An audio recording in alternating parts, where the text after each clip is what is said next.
কিছু কথা চলে এসেছে, বলে ফেলি আয়।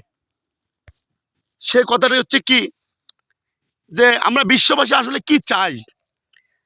আল্লাহর কাছে তো আমরা সব চাইতেছি, তাই না? কিন্তু আমার আল্লাহ আমাদের কাছে কি চাইতেছে? আমার আল্লাহ কি বলছে? তোরা সুদ খা, তোরা একজনকার জমি আরেকজন দখল করে জাল দলিল বানা।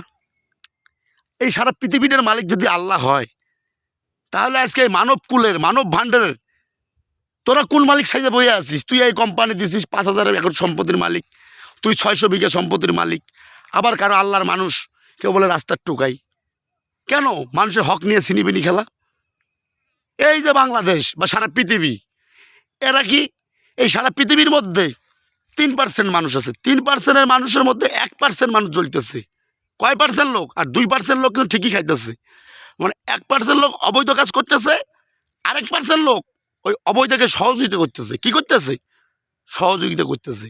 তো ও কিন্তু অবৈধ কাজ করতেছে, তার চাইতে পাপে কিন্তু ও বেশি, ওর চাইতে বড় পাপে আমি নিজে বেশি। কারণ কেন? আমি অন্যায়টা দেখে কেন অন্যায়ের প্রতিবাদ করলাম না, কিন্তু আমার হাত পা বেঁধে দিছে কি? আমি গুরু মুর্শিদের চরণ ধরছি, না হলে এতদিন আমার ফাঁসি হয়ে যাইতো। কারণ আমি তো ইহুদি মাইরে ফেলাবো। আর এই আইন তো ভালো লাগে। এই বর্তমান যে আইন, এই আইন কি বলবো নি?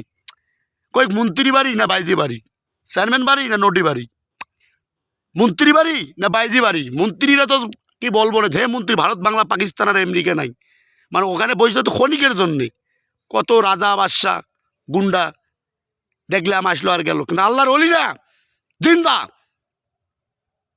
তাই অনেক কষ্টে আছি, বলবো না। আর বললে এই কথা কেউ কাজ করতে পারবে না, বলতে হবে আমার রাসূল পাক সাল্লাল্লাহু আলাইহি সাল্লামকে। জয় হোক বিশ্ব মানবতার। দেখি আমার এক পাগল বাবা কি বলে।